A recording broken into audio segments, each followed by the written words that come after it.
Bienvenidos a su canal Un Corazón para Cristo.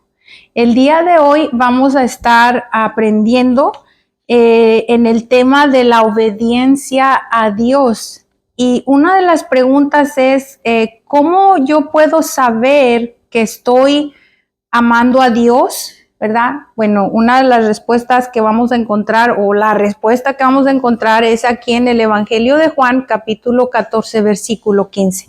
Y dice el Señor: si me aman, obedezcan mis mandamientos.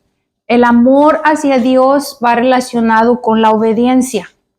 ¿Y cómo yo puedo saber, verdad, que yo obedezco a Dios? Bueno, o que lo amo a través de mi obediencia. Dice él: si me aman, obedezcan mis mandamientos. Entonces, el resultado de que yo amo a Dios es la obediencia a Él, su palabra, ¿verdad?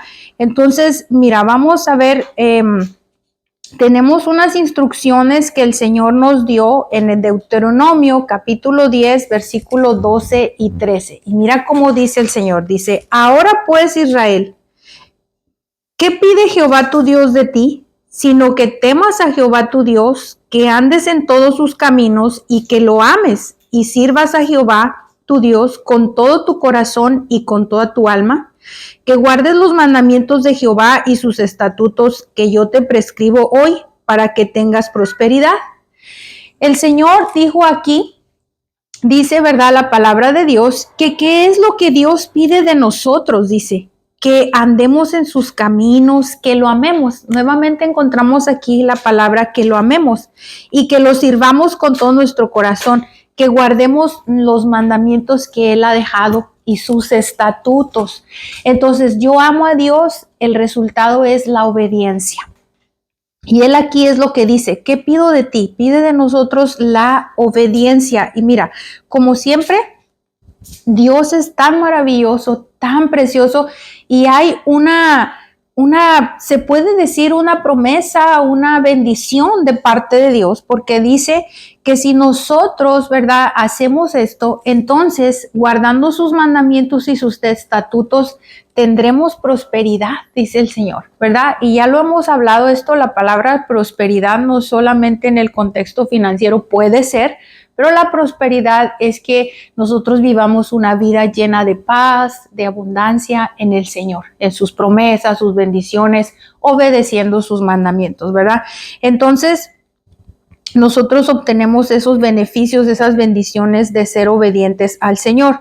Nosotros como cristianos obedientes enfrentamos muchas batallas diarias con la tentación y el pecado que nos van a tratar de hacer caer en desobediencia. Entonces, mira, vamos a ver cómo nosotros podemos practicar la obediencia y obtener la victoria sobre el pecado y demostrarle a Dios que lo amamos, ¿verdad? Entonces, vamos a ver algunas áreas importantes a considerar en esto de la obediencia, ¿verdad? Mira, nosotros luchamos todos los días con la tentación, el pecado, pero también el Señor nos ha proveído de la confesión y el arrepentimiento para obtener la victoria, ¿verdad? Entonces nosotros vamos a ver primeramente a identificar de dónde viene la tentación, de dónde nosotros podemos saber que viene el ataque. Vamos a leer entonces capítulo 4 de Mateo, versículo 1 hasta el 3, y dice: entonces Jesús fue llevado por el Espíritu al desierto para ser tentado por el diablo. Y después de haber ayunado 40 días y 40 noches, tuvo hambre. Y vino a él el tentador y le dijo: si eres hijo de Dios, di que estas piedras se conviertan en pan. Mira, tenemos aquí esta escena, ¿verdad? Jesús, nuestro Señor Jesucristo, terminó su ayuno y viene el diablo. Él es el tentador. Aquí lo identificamos que Él es el que viene a traer la tentación a nuestras vidas, ¿verdad?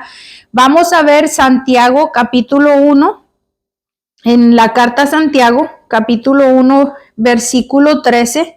Vamos a ver qué es lo que dice la palabra del Señor aquí. Mira, dice: cuando sean tentados, acuérdense de no decir Dios me está tentando. Dios nunca es tentado a hacer el mal y jamás tienta a nadie. Nosotros tenemos identificado aquí quién es el que nos tienta. Y tenemos muy claro que Dios jamás nos va a tentar. Nuestro Señor Jesucristo en la oración del Padre Nuestro dijo así, ¿verdad? No nos dejes caer en tentación, una petición de protección, o sea, que Dios nos ayuda y nos protege para no caer en la tentación. Entonces nunca digamos que Dios nos está tentando, Él jamás puede hacerlo. Ya identificamos quién es el tentador. Mira, también dice, ¿qué es lo que me atrae a mí a la tentación? Vamos a leer Santiago, ahí mismo en el versículo 14, y dice, la tentación viene de nuestros propios deseos. Mira, encontramos aquí de dónde, dice, los cuales nos seducen y nos arrastran.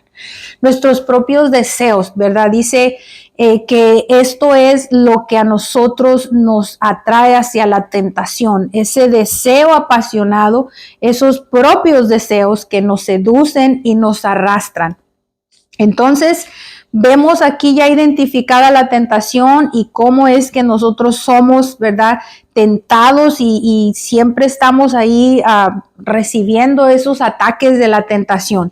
Bueno, vamos a ver ahora qué es el pecado. Vamos a leer Isaías 53:6. Dice, todos nosotros nos descarriamos como ovejas, cada cual se apartó por su camino, mas Jehová cargó en él el pecado de todos nosotros. Vamos a ver otro versículo que describe también el pecado. Mira, aquí mismo en Santiago 4:17 dice la palabra del Señor, recuerden que es pecado saber lo que se debe hacer y luego no hacerlo. La versión Reina Valera dice que es pecado cuando sabemos hacer el bien y no lo hacemos. Eso también es pecado. Vamos a leer primera carta de Juan, también aquí con el apóstol Juan, capítulo 3, versículo 4, para ver qué es lo que dice. Dice, todo el que peca viola la ley de Dios, la infringe, la rompe, porque todo pecado va en contra de la ley de Dios. Entonces, con estas definiciones entendemos qué es el pecado. Es desviarse del camino. Dios ha establecido un camino derecho y tú te desvías, es pecado. También no hacer el bien cuando sabes que se debe de hacer es pecado. Infringir la ley, romper la ley de Dios es pecado, ¿verdad? Todo esto en el contexto espiritual. Entendemos entonces qué es el pecado. Definamos entonces la diferencia entre el pecado y la tentación. La tentación son pensamientos. Son dardos que el enemigo manda a tu mente.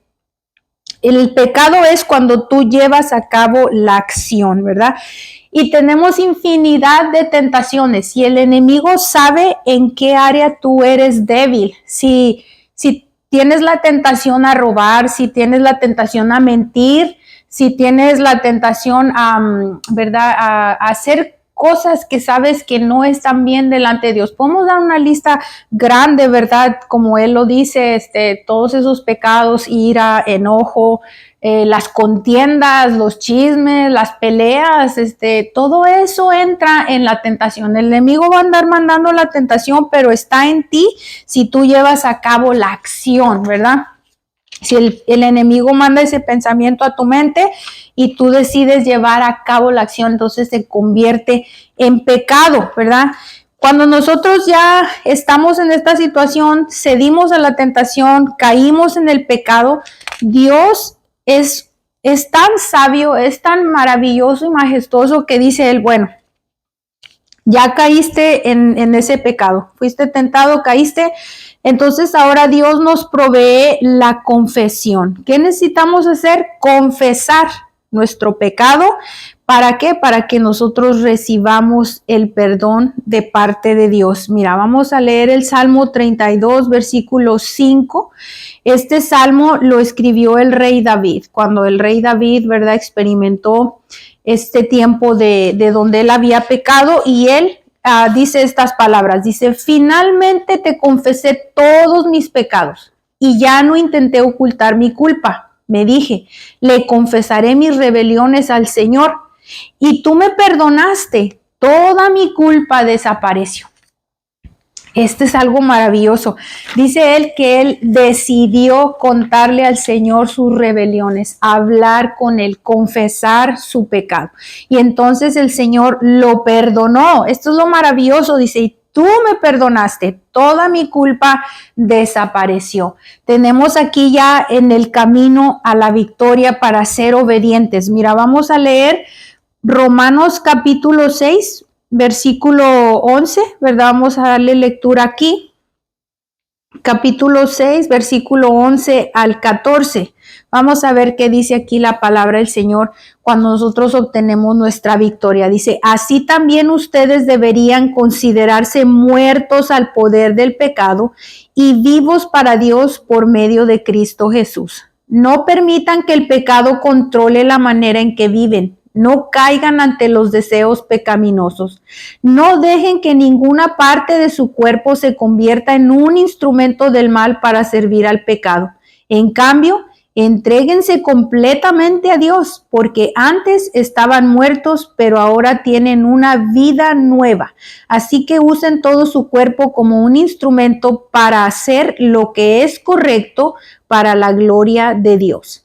El pecado ya no es más su amo, porque ustedes ya no viven bajo las exigencias de la ley. En cambio, viven en la libertad de la gracia de Dios. Mira qué palabra de Dios que nos da la victoria. Dice que nosotros tenemos que ¿verdad? Dejar de pecar y que nuestro cuerpo no sirva más para el pecado. Dice que ya el pecado no es nuestro amo, que a través de nuestro Señor Jesucristo nosotros tenemos la libertad en la gracia del Señor. Y entonces es aquí como nosotros podemos lograr vivir en obediencia a Dios. Mira, por último, dos pasos que están en Santiago capítulo 4, versículos 7, que nos dice cómo nosotros podemos, ¿verdad?, vivir una vida de obediencia después que hemos identificado todo esto, ¿verdad? Santiago 4, versículo 7. Y mira cómo dice, así que humíllense delante de Dios, resistan al diablo y él huirá de ustedes. Dos pasos, humillarte delante de Dios. ¿Qué quiere decir esto, humillarte? Venir a buscar a Dios, reconocer, identificar la tentación, identificar que pecaste, confesarlo y entonces tú vas a tener la victoria. ¿Y cómo me mantengo en victoria y en obediencia? Así, humillándome delante de él y resistiendo al diablo. Dos pasos para permanecer en obediencia. Bueno, yo espero que esta enseñanza haya sido de bendición, sea de bendición a tu vida, te anime, te ayude para que tú puedas vivir en obediencia a Dios y también tener esa prosperidad en tu vida que Él dice que puedes tener cuando vives bajo la obediencia y también ser la evidencia de que tú estás amando a Dios. Que Dios te bendiga.